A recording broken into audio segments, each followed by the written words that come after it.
It was dark when she got home. She went into the kitchen and put the kettle on and sat at the kitchen table. She hadn't felt like crying. Now she did. She lowered her face into her folded arms. Oh, Mama.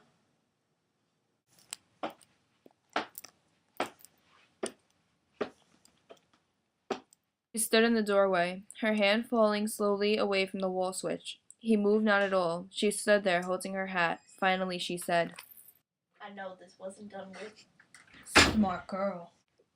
I ain't got it. Got what? I need to sit down. Too late. I know. What is it that you haven't got? Think you know what I'm talking about. How much do you have? I don't have none of it. I had about $7,000 all told, and I can't tell you it's been long, and there's bills aplenty left to pay yet. I buried my mother today, and I ain't paid for that neither. I wouldn't worry about it. She looked at the bedside table. It's not there. You've got no cause to hurt me. I know, but I gave my word. Your word? Yes, we're at the mercy of the dead here. In this case, your husband. That don't make no sense. I'm afraid it does. I don't have the money. You know I ain't got it. I know. You give your word and my husband to kill me? Yes. He's dead. My husband is dead. Yes, but I'm not. You don't owe nothing to dead people. Sugar cocked his head No. slightly. How can you? How can you not? They're dead. Yes, but my word is not dead. Nothing can change that. You can change it. I don't think so. Even a non-believer might find it useful to model himself after God. Very useful, in fact. You're just a blasphemer.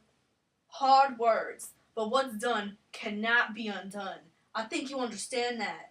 Your husband, he may be distressed to learn, had the opportunity to remove you from harm's way, and he chose not to do so. He was given that option, and his answer was no. Otherwise, I would not be here now. You aim to kill me?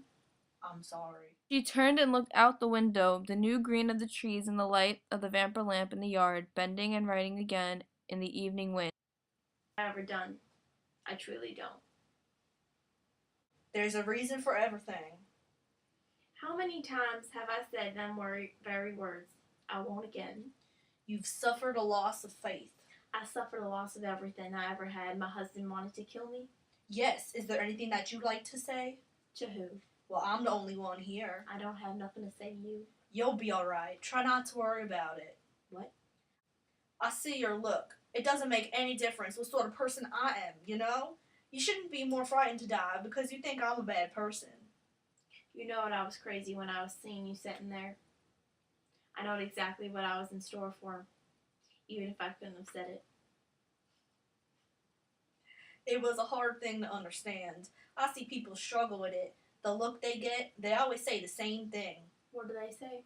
They say, you don't have to do this. You don't? It's not any help though, is it? No. So why did you have to say it? I ain't never said it before. Any of you. There's just me. There ain't anybody else. Yes, of course. She looked at the gun. She turned away. She sat with her head down, her shoulders shaking. Oh, Mama. None of this was your fault. She shook her head, sobbing. You didn't do anything. It was bad luck. He watched her, his chin in his hand. Alright, this is the best I can do.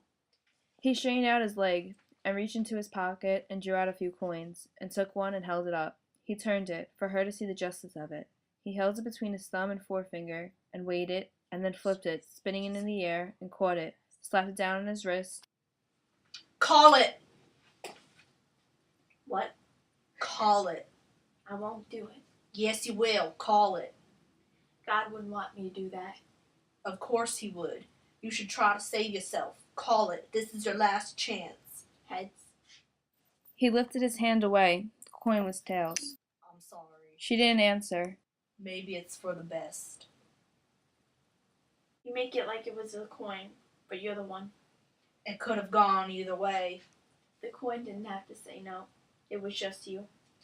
Perhaps. But look at it my way. I got here the same way the coin did. For things at a common destination, there is a common path, not always easy to see, but there. Everything I ever thought was turned out different. There ain't the last part of my life I could have guessed. Not this, not none of it. I know. You wouldn't have let me off no way. I had no say in the matter. Every moment in your life is turning, and everyone is a choosing. Somewhere you made a choice, all followed to this. The accounting is scrupulous. The shape is drawn. No line can be erased. I had no belief in your ability to move a coin to your bidding. How could you? A person's path through the world seldom changes, and even more seldom will it change abruptly, and the shape of your path was visible from the beginning. She sat sobbing. She shook her head. Yet even though I could have told you how all of this would end, I thought it not too much to ask that you have a final glimpse of hope in the world, to lift your heart before the shrew drops the darkness. Do you see? Oh God. Oh God. I'm sorry. You don't have to see. You don't. You don't. You're asking that I make myself vulnerable and that I can never do. The only one way to live it. It doesn't allow for special cases. A coin toss, perhaps. In this case, to small purpose. Most people don't believe that there can be such a person. You can see what a problem that must be for them. How to prevail over that which you refuse to acknowledge the existence of. Do you understand? When I came into your life was over. It had a beginning, a middle, and an end.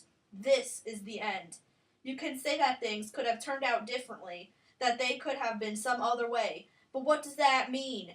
They are not some other way. They are this way. You're asking that I say the world. Do you see? Yes. I do. I truly do.